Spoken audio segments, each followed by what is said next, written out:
Welcome to QTB Legends, where legends of the gaming industry tell their story. My name is Nick, and I am joined by the one, the only, the boom to my shakalaka. If I'm a layup, this guy's a slam dunk. It's QTB's Brad. What's going on, man?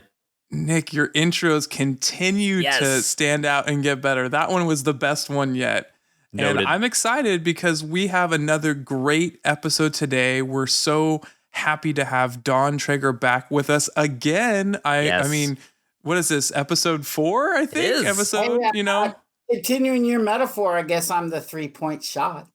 Oh, and From that's downtown. that's why he's a QTB legend, folks. That's why he's a QTB legend. That's it. Well, we're really great to have you back here today, Don. I think last episode our listeners got to hear about your time at Atari and everything that came with that, from Marble Madness to, I mean, we covered the gambit there, and it sounds like I still want an Atari University. If I could spend 4 years doing that, I think I'd have a blast. But today I think we're going to get a little bit more about some other games that you've done in your career, and a little bit about that, and to tease our audience, a little bit of Shaq Fu, I think today is something we're going to cover and hear about that. So I don't know what you're talking about. What are you talking about? I mean, I'm pretty sure that's Shaq's shoe behind your head to the right there, right? So that guy. Yeah. Size 22 or something like that. So the shoe that's back there is a size 21. But he grew another inch. So by his second year, and that's his rookie shoe, by his second year, he was a 22. There it is. Yeah. Wow, that is incredible. And it's really signed. You really can't tell how big that is from the picture, but when you're holding that thing and looking inside it, and half my body could fit in that thing, it's pretty amazing. And it's got the puff. It's got the puff. It's got the pump. The Reebok pump.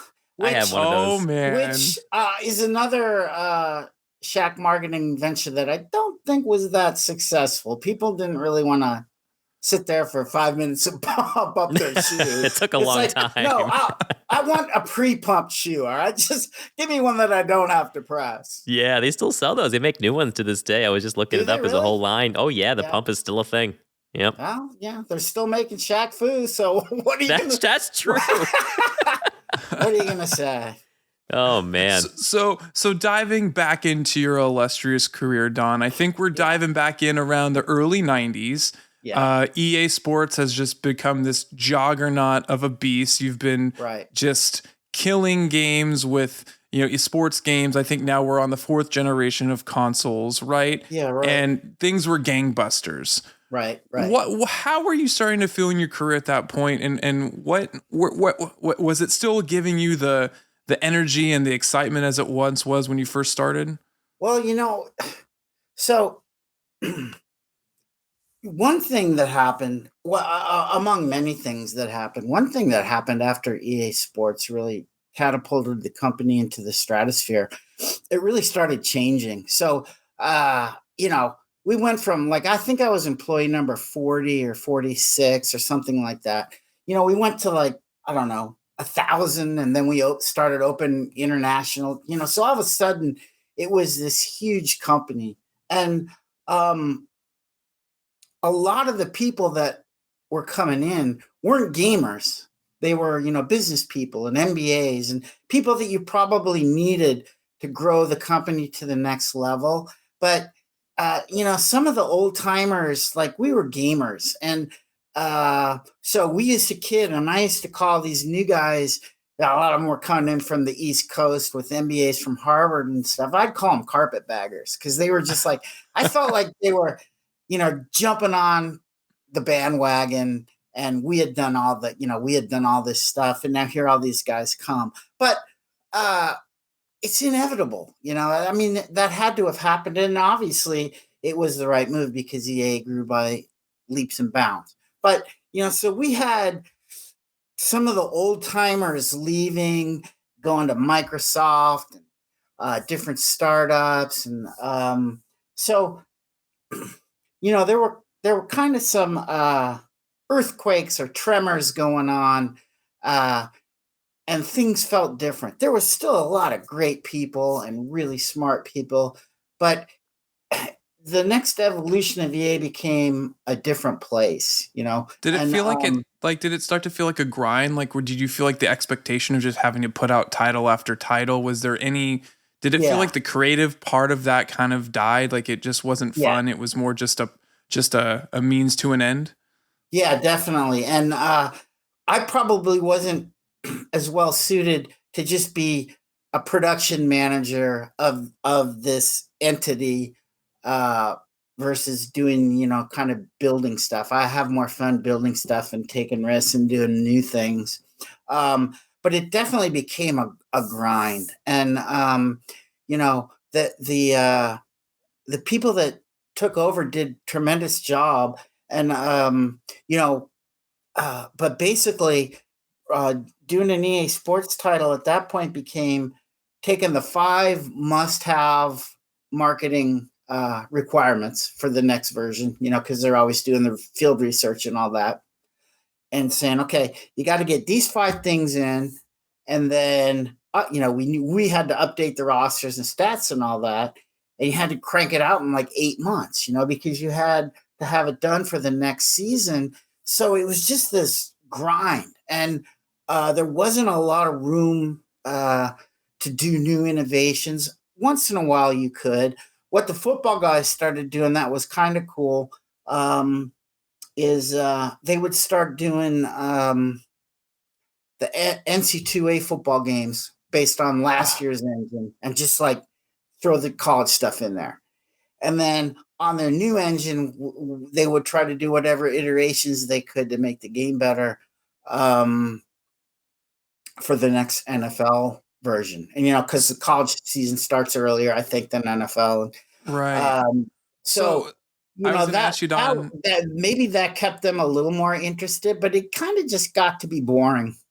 So where at all in the company in EA, I guess the bigger EA, was there still opportunity for that creativity? Like, Well, you know, you could still do original products, but it was getting harder to get them approved. You know, any producer would have to go into a review board, present their idea, present their technical specs and plan, and then get it approved or not.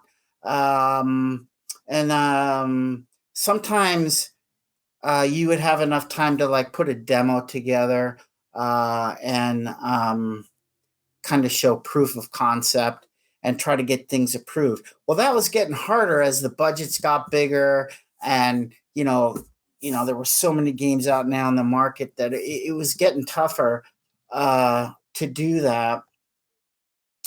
So you know, to some degree, even though the sports was becoming this kind of grind, as a production team with several franchises on my production team, that provided me some financial security, you know? So I felt like, well, I've got all this stuff.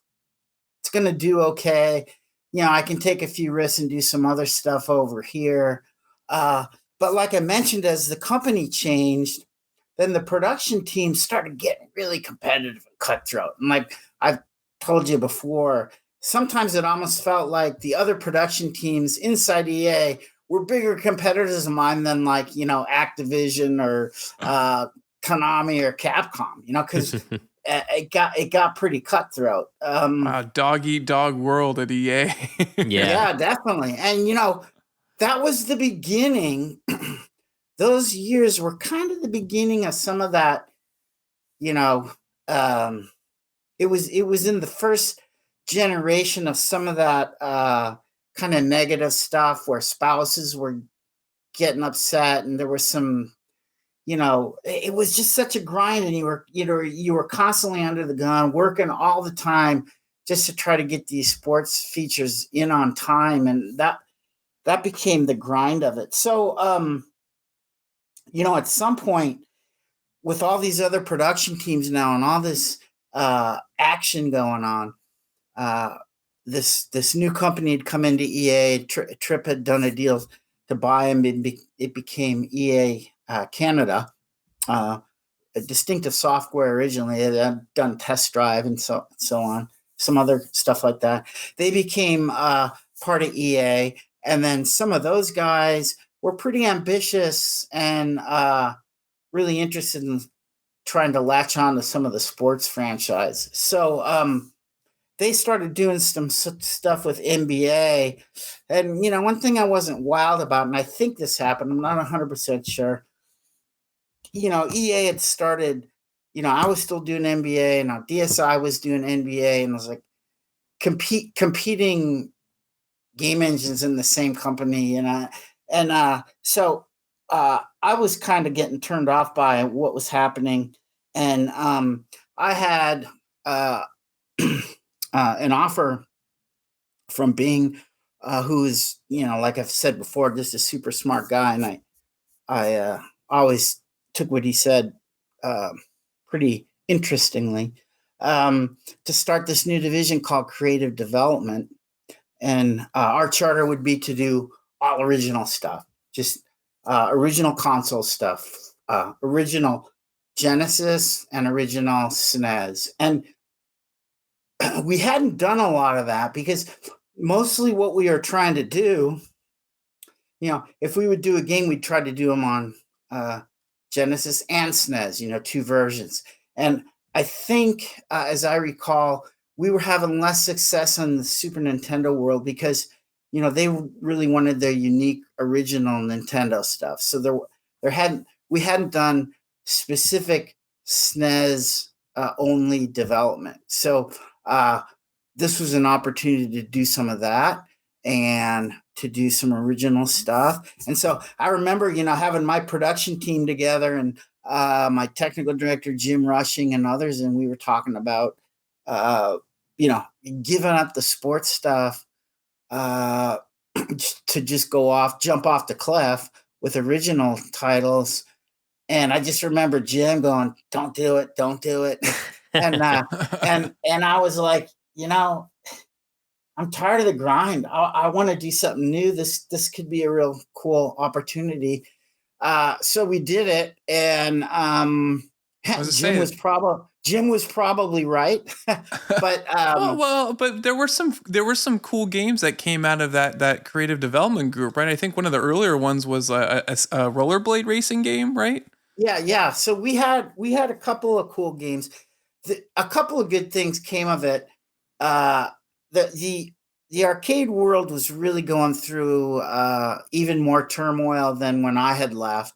So for the creative development group, we started hiring a lot of the great Atari engineers. So I was working with all my old friends again, which was cool. And my boss, Stuart Bond, he was interviewing all these guys from Atari, and we were like, man, this is awesome. We even had like Ed Log come on board and some real legends from Atari. But yeah, so we started doing just all original stuff. My buddy Dave Ralston and John Solwitz came over, the Paperboy 720 guys. And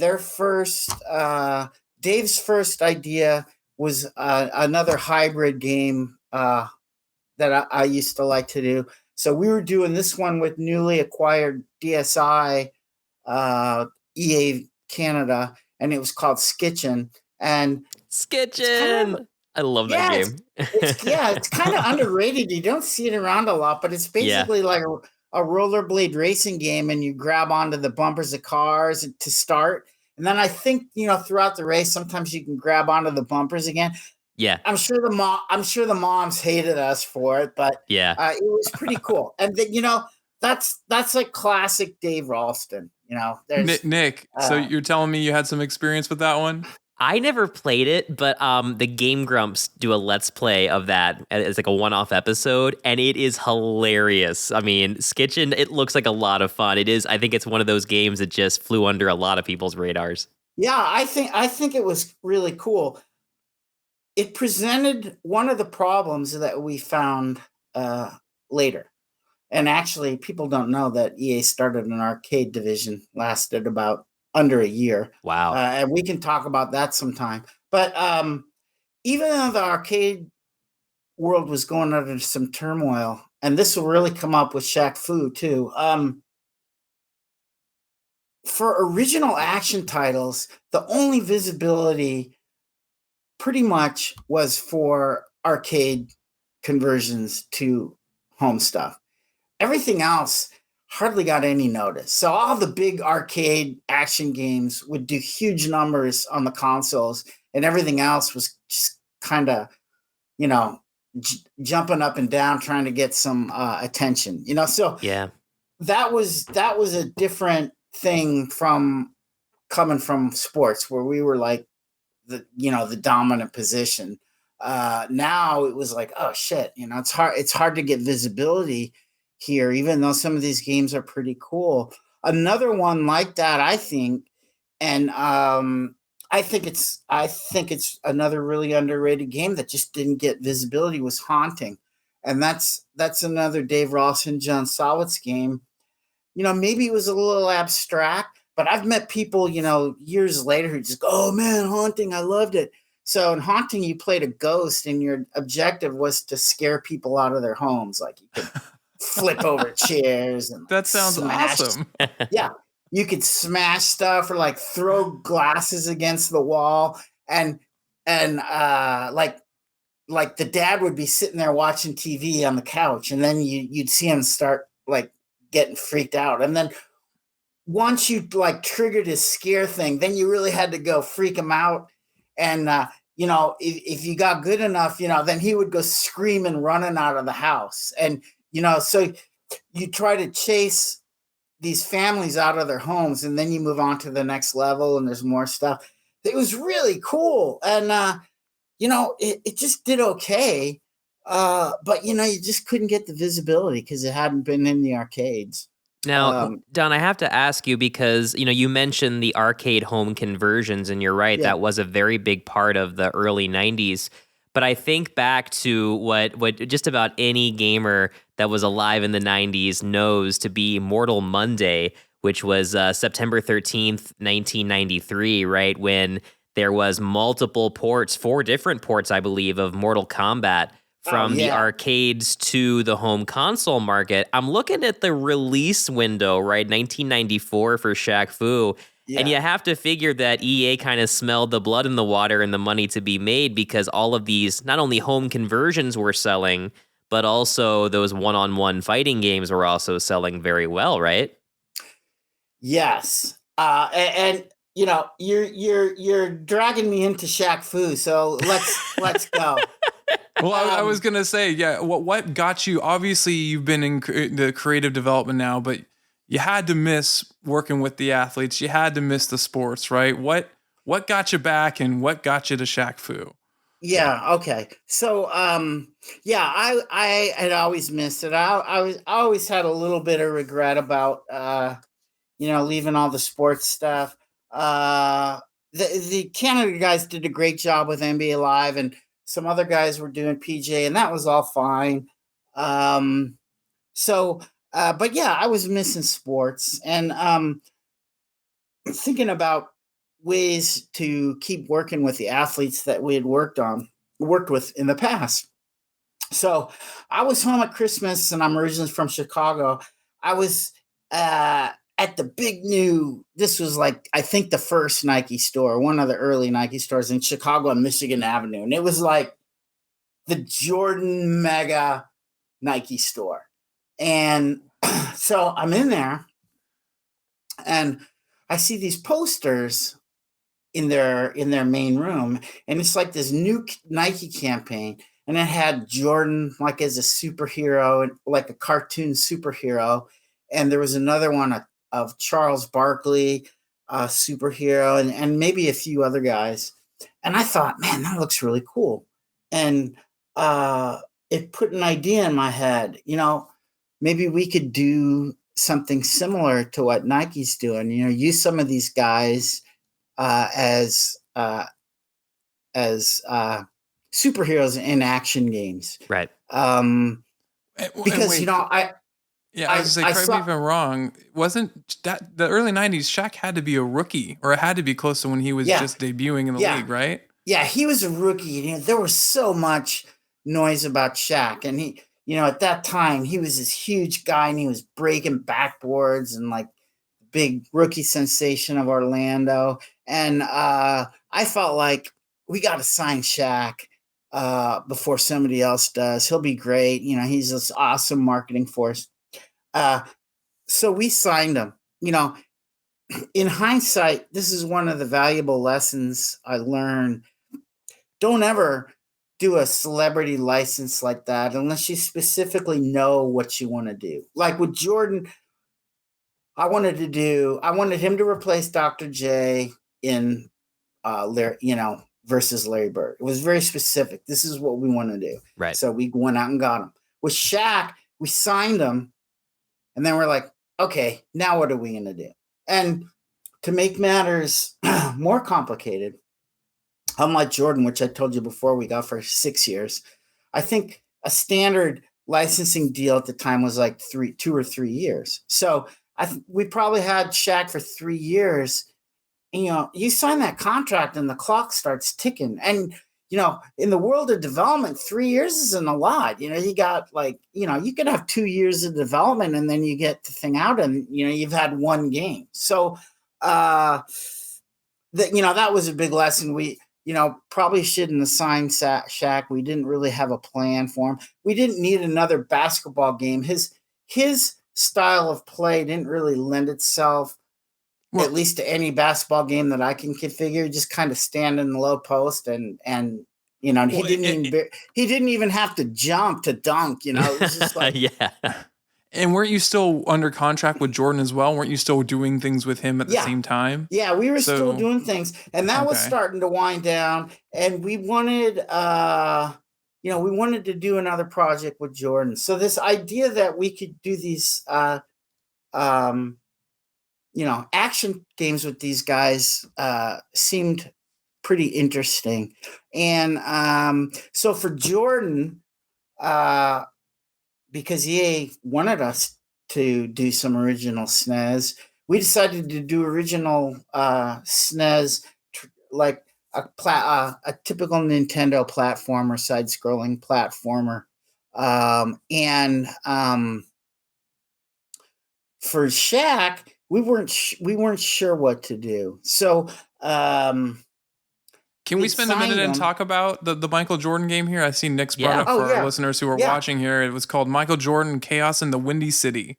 Can you tell us a little bit about that? Yeah. Yeah. So I think it's a pretty decent game. It didn't do that well. Like I said, nothing was doing that well if it hadn't been an arcade game first. But it was a big game. It had a lot of levels and sub-levels. It was the first game like that I had ever produced. Some troubling signs early on.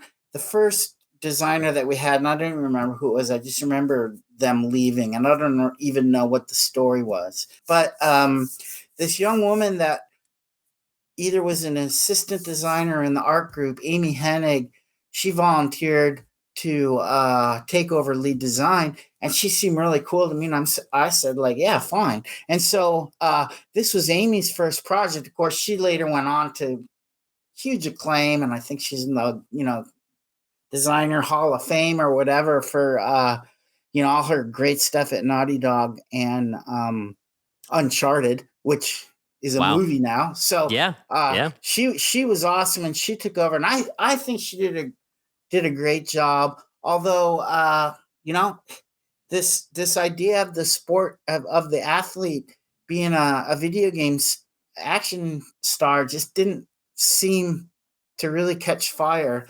Don, I can tell you, I owned this game as a kid. I had this for the SNES. So I recall being totally wowed by the fact that the basketballs could be different elements. Like you could have a fireball or an ice ball, and that was helping him work your way through the levels. Like I remember owning this game. I probably still have it put away. I have to go look for it. I'm intrigued now. Yeah, I found it fun. I thought it was really cool. Yeah, it didn't get savaged like Shaq Fu, but it just didn't do huge numbers either. And like both of these projects we're going to talk about, they were really expensive, big projects. Celebrity athletes. Jordan's SNES we did in-house, and it was a huge team. I think it was our first original SNES title, probably SNES only. So we didn't have the luxury of, latching on to other consoles. It was a big budget project, and we had a lot flying on it. Yeah, there were triple team balls and Yeah. fireballs, and Yeah, there was I a lot. thought it was really cool. And Mhm. Amy came up with this thing where some mad scientist or something has kidnapped all his teammates. So he's going around trying to rescue all these guys. And I'm glad you had fun with it. It makes So me it laugh. seems like this one, the concept, at least the execution, there was a frame, like you said, there was something you had in mind, but it sounds like when you said you signed the contract with Shaq, it was from square one, right? So Yeah. what was it like? So What was it like meeting him? How did you get to getting around to Shaq Fu? What was Shaq so like back then? yeah. So Shaq's agents were down in LA, and they were actually his agent also controlled the AVP, the volleyball league, which I had briefly met, a few years earlier when we talked about Kings of the Beach. So I kind of knew these guys. We had a little bit of a relationship. I went down there. Of course, by now EA Sports was a big thing, and EA, unlike when I first signed Jordan and NBA and nobody knew who the hell we were. Now they were like, oh yeah, Shaq would love to work with you guys. So I went down to LA. We signed the deal, and I had never met Shaq or had no discussion about products. It was purely like a marketing deal at first. So we're like, okay, what are we gonna do? We flew out to Orlando to meet with Shaq, and I had my 5-year-old son and my associate producer Greg Suarez. We flew out to Orlando to meet with Shaq, and it was so funny. So we get to Shaq's house. And he wanted to meet at his house. So we get to his house. It's a big mansion on this lake in Orlando, some exclusive, country club gated community. He had Nice. like 5 Dobermans out there in a cage, and it was like opulence, right? And so we get in, and his assistant, home watcher, whoever lets us in, says Shaq isn't here, but he'll be here soon. Just have a seat. And we were sitting in his like rec room, and then so there was this big rec room, and then there was a patio looking out over the lake.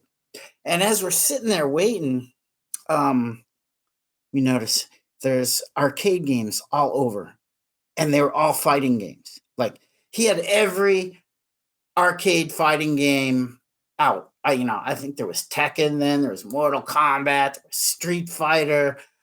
I don't know, I think Pit Fighter. There was Right. all these arcade Wow. fighters. And so we're like, this dude is into fighting. Okay, now it's this really exclusive community, right? It's like, so we're sitting there waiting, and all of a sudden, out the door, I hear this like boom, boom, boom, boom, like this beatbox, just heavy beat of rap music, loud as hell. Coming, you could hear it like a half block away, driving up. You're like, oh shit. And then, it didn't conform to that neighborhood at all, right? You wouldn't imagine that. So it gets louder and louder and louder. And the assistant goes, Shaq's home. Shaq comes walking in, and he's just the coolest guy. He's so friendly and so nice, but he's huge. I mean, he is literally a giant. And I remember my 5-year-old son was just like staring at him, open mouth, just like, and Shaq just grabs him by the hair and just like throws him into the couch. And he's just like, you could tell he loved kids, and he was just playing around with them. And then, like I said, he loved kids, he loved life, and he loved fighting games. That's all he had. That's all he played. So we sit down, and he's like, oh man, I love your guys' stuff. And, we started talking about what we want to do. And he's like, he already had in his head, he really wanted to do a fighting game. And, so he told us a few things. He says, I'm a part-time member of a rap group called the Fu Schnickens. And Fun you can facts. you can go look up Fu Schnickens. They were a real thing. And when he performed with the Fu Schnickens, they all took on a name of something Fu. So he was Shaq Fu, and he said, "Yeah, they call me Shaq Fu." And I'm like, okay, that sounds pretty good, actually. Yeah, that's I didn't come up with that. It's Shaq's nomenclature from his rap name. Yeah. And not only that, but Fu Schnickens predated Wu-Tang Clan, and Wu-Tang Clan, they kind of had this Asian cultural martial arts theme kind of flowing throughout their stuff. Well, so did the Fu Schnickens. Their stuff is like martial arts, Asian culture theme type of stuff. So he was really into it, and he said, people don't realize, but I'm a serious student of, I don't know what level he attained, but, this is his thing. Beside basketball, his thing was martial arts. And Wow. so Okay. we were like, well, this guy's into it. And Greg and I looked at each other and go, yeah, I think we can figure something out here. This is really what he wants to do. So, we're sitting there in his house in this beautiful, Friday afternoon over the lake, and Shaq Fu was born.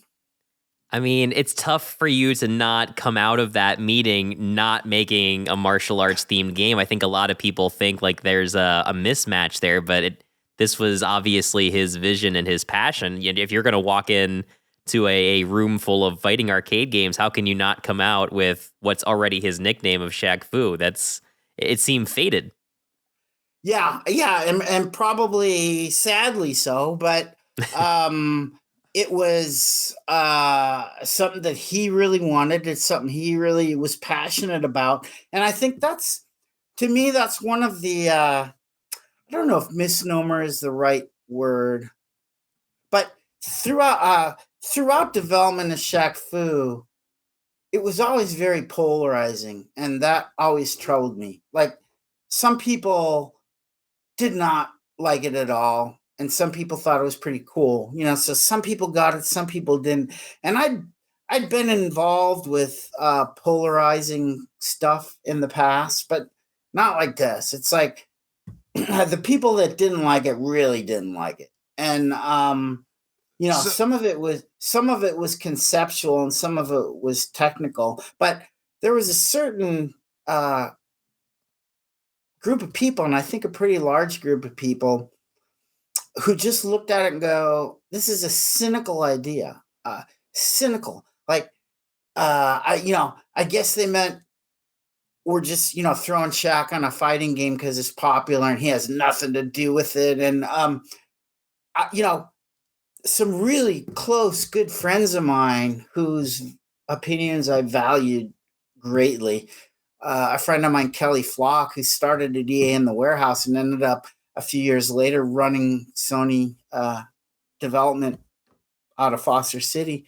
And he just said, "Don, this is cynical." And that threw me aback, but I had to take heed, because regardless of what I thought, if that's what the opinion was out there, then I knew I had a problem. And so conceptually, there were always some issues, and there were But some issues like that with the Jordan game too, but not quite to the level that I seem to feel in Shaq Fu throughout development. I was going to say, though, I mean, for picking an athlete for a fighting game, to pick a guy who's over 7 feet tall, over 300 pounds, kind of this larger than life figure, and who we've seen become an immortal in the league today.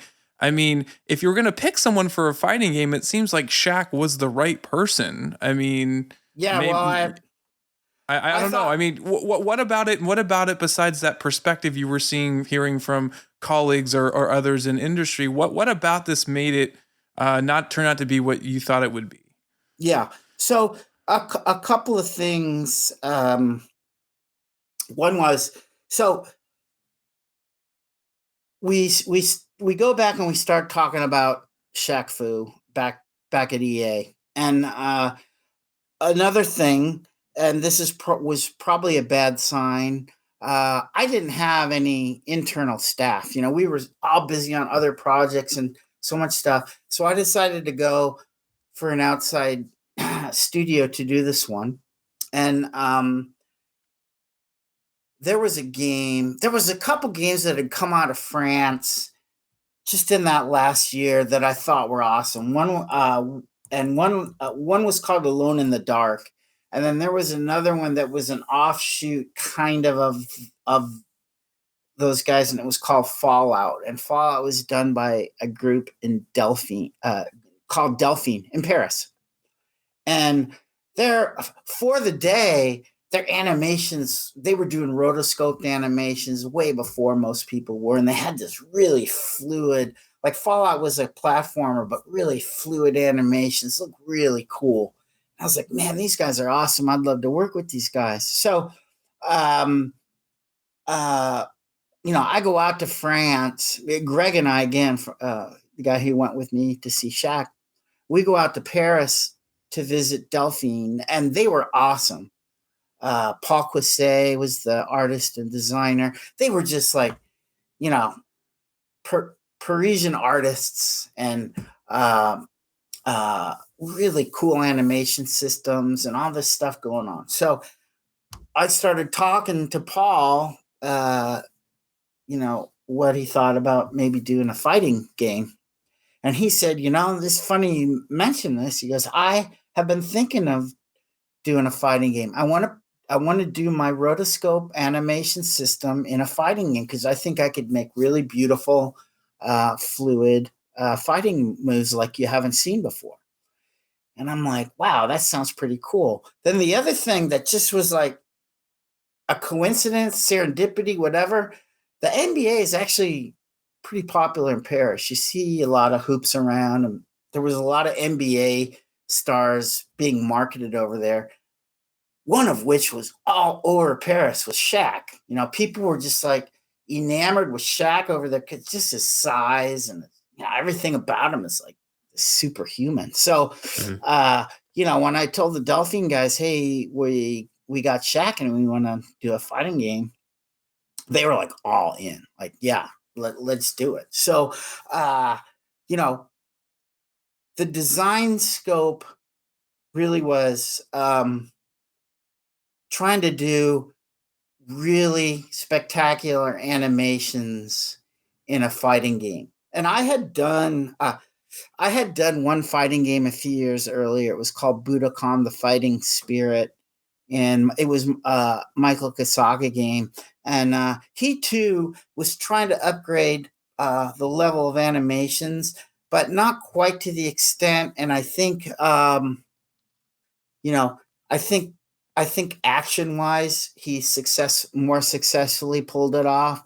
But that was only on the PC and Amiga, so it wasn't a big, well-known title. But Budokan Fighting Spirit was actually pretty cool. It was a real event in the Budokan, and you had different weapons and different dojos would be competing against each other. So, I had a little experience in the fighting genre, not a lot. And, so here's Delphine, who hadn't done a fighter before either, but they had this incredible animation and artists and this will to do it. So they were very expensive. It was a big production from their end. It was a big production from our end. We signed the deal and started going to work. Now, I have to ask you because I think what I'm going to do here is kind of play devil's Shaq-ficate, if you will. Yeah. Because I really think I've been holding on to that one, Brad. Because I really, we talk a lot about nostalgia on the Quit the Build podcast, and how people's opinions of games can change over time. I think that's not necessarily the case as much in the gaming industry as it is maybe with movies, where movies like Clue or the Rocky Horror Picture Show can initially maybe not be all that successful, but develop cult followings over time. And I look at a game like Shaq Fu, which I played when it came out. My friend had a SNES, and I remember he had a copy of it, and we played it. And I mean, I had played Mortal Kombat and similar games like that, the home console versions. And I never even once considered Shaq Fu to be fundamentally a bad game. I think it's actually fairly good. You're 100% right, Don. The animations are buttery smooth. I think that's one of the best parts about the game because everybody at the time was doing the motion captures, right, where you have the live person in front of a green screen that is being captured shot for shot, whereas this is going in its own direction with the animation.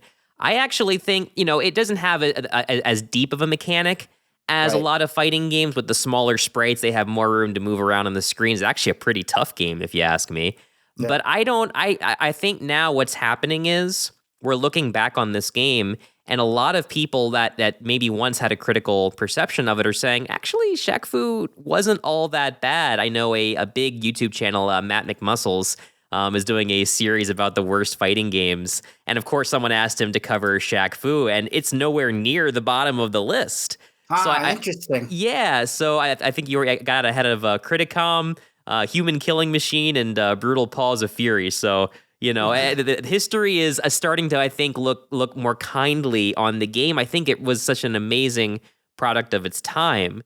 So I mean, and you had mentioned yourself, right? There was that one article of that band that talked to Shaq that they were just diehard fans of this game, right? Yeah. A band called Waves out of San Diego who are really good. Their lead singer is like a big devoted Shaq Fu fan and just says it's awesome and it was unfairly savaged. There was something interesting around this time because you mentioned a couple things that I want to touch on. The first is this kind of move to digitize graphics from the arcade world. So things had started changing. This is before I believe this is before the PlayStation was going to launch, and technology was starting to transition, and I think a little bit we got kind of caught in that transition, and maybe some viewed it as kind of old school looking versus some of the I'm thinking like Tekken or even Pit Fighter with the big digitized guys, and Mortal Kombat had all the blood and all the gore, and we weren't going to do blood and guts with Shaq. That wasn't what we were trying to do. Right. So I think we got caught in that transition a little bit that probably had an impact. And then the other thing was, and this is what in that article that the Waves guys are talking about, and they interview Shaq, and he's talking about those days too. There was like a tidal wave of fighting games coming out from the arcade world that we weren't going to match in terms of the amount of experience. And I remember when we were working on Shaq Fu, and I had an assistant producer who was into fighting games, Happy Keller, and he worked so hard on this thing. And all the moves from Street Fighter that had to be in there, and the salad bowl move, and this and that and the other, and it was like brutal because you're trying to fit all this stuff in to this really smooth flowing animation system, and there was not sometimes that didn't fit right. And I think there were two things. The smooth flowing animations could sometimes put a lag time on the action. So you push a button, you gotta wait for 6 frames of animation to run before, so there was some sluggishness in the control. Yeah, this is what I think part of the technical problem was, and we've mentioned the conceptual problem that some people were just going to have. And, another technical thing, there was also this move to these larger characters from the arcade world. And I remember Bing Gordon used to just walk by and go, Shaq, should be bigger. He's this big giant guy. He should be bigger on screen. And I'm like, because we really couldn't do anything at that point. We couldn't go back. We were under a lot of time pressure to deliver for Christmas of that following year. And, we had to plot on. But when Bing would say stuff like that, I'd go, shit, because he was usually right. His gut level was really right about stuff like that. And then the other thing I think, uh, despite all the hard work, I just think it was too hard. Like Tough game. the aspirations of the designers, they made it really difficult. And I would try to beat it down, but between the complex moves and the frames of animation, everything, it was just really hard. So you had to, you know, it wasn't completely similar look and feel to the arcade fighters that were coming out, and it had these kind of challenges with the difficulty, and I think that was part of what led to the issue. But when there's all this negative stuff, I just think a lot of it was conceptual, and they just couldn't see it. And Shaq was always kind of bummed because he felt like people didn't give him a fair shot. That they just think of him as they're his view is they're pigeonholing me as a basketball player only, and I do all these other things, and I'm really into martial arts. So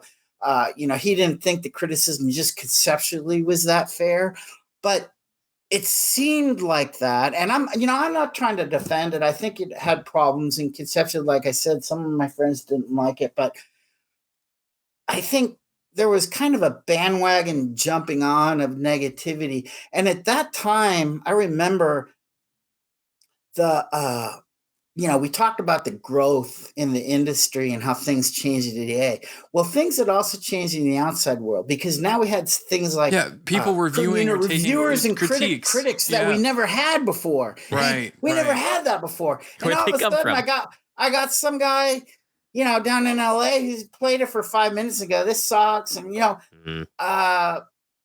so it was a lot to contend with. But I think at the end of the day, it was conceptually people couldn't deal with it. It was too hard, and that would be my two biggest comments. And maybe it was a little unfair to Shaq, but. So it sounds like, we've had a really good opportunity with you now over the last 4 episodes to cover so many games that have such a major impact on us as gamers and the industry. It seems like this one has a major impact for you for different reasons, and you've covered a few of those. How did this shape you kind of now going forward about what you wanted to do, or how that changed the way you went about approaching developing a game? Well, like I said, there were a lot of lessons learned about licensing, about product development. One thing before this, I remember Larry Probst came up to me one day, and I always loved Larry. He was always a big supporter.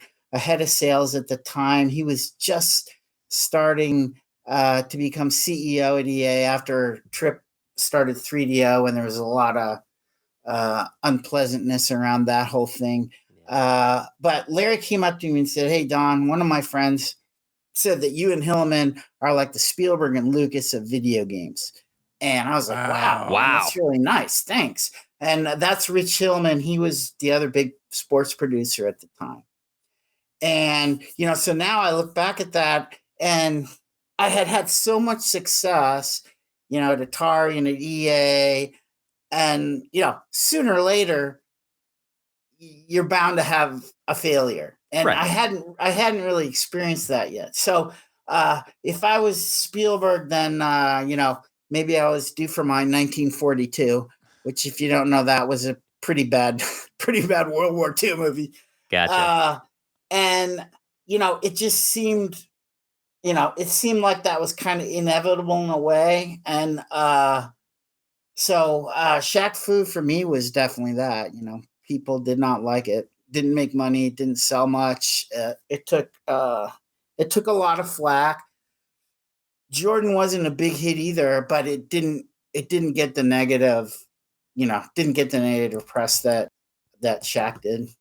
But at the same time, Don, those two games go down in history as really the only games of their type, right? There really hasn't been an athlete-centric platformer game like you did with Jordan.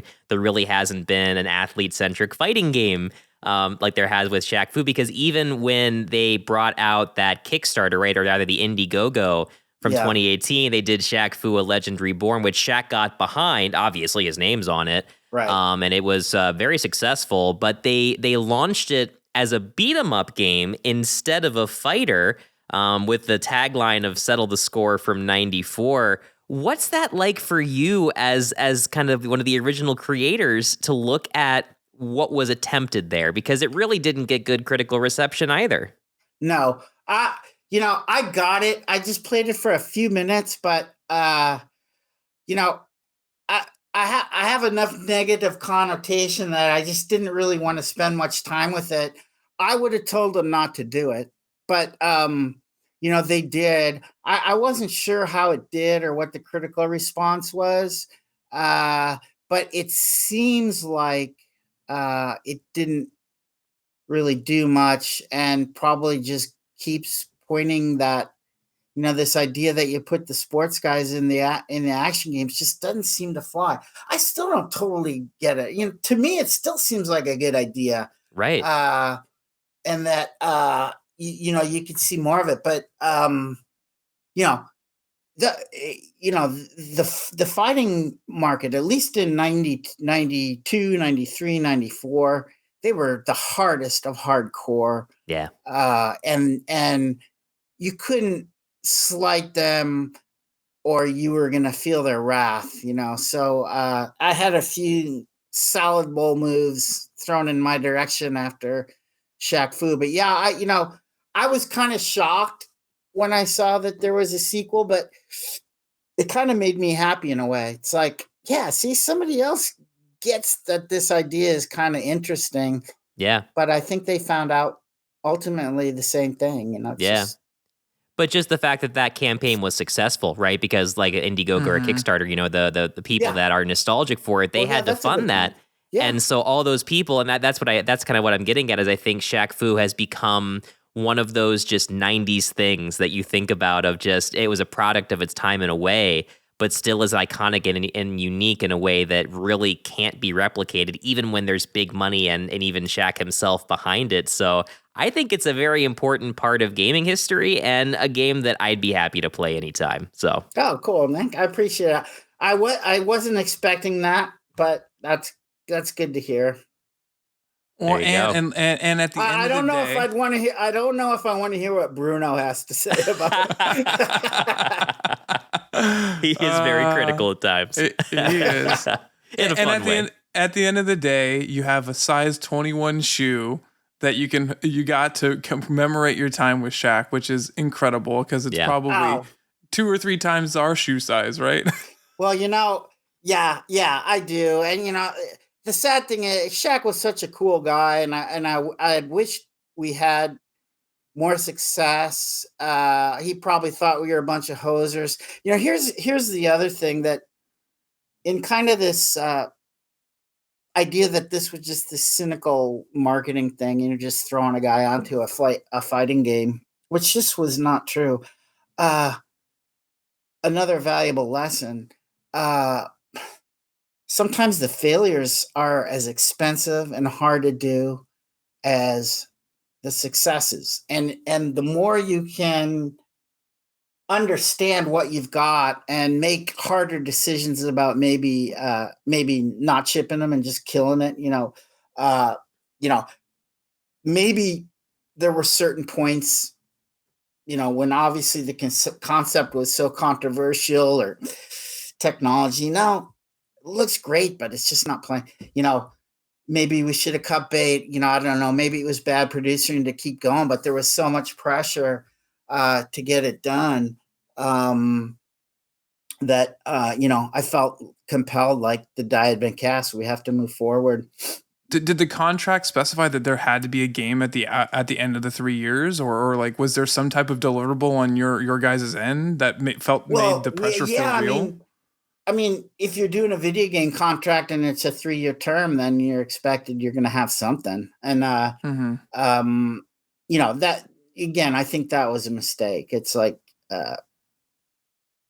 we didn't know what to do with Shaq, and we were kind of all scratching our heads. But even if we did, maybe that would have been the second project we did. Well, I don't know. But, the concept just didn't seem to fly.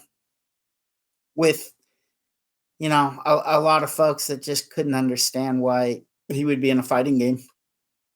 Well, I think, Nick, we see that even today. I think we talk on the Quit the Build podcast about different games that come out that just miss the mark or don't resonate, or maybe are a little bit ahead of their time, right? In terms of concept and fan reception. So, really an awesome opportunity, Don, to hear about Shaq Fu. I think Nick's right. I think there are people out here who still have a passion and a following for it, myself included. So, I had a really interesting time learning about the ins and outs and the character that is Shaq today, about even when he was a rookie coming into the league and doing this deal with you guys. So what an awesome story today.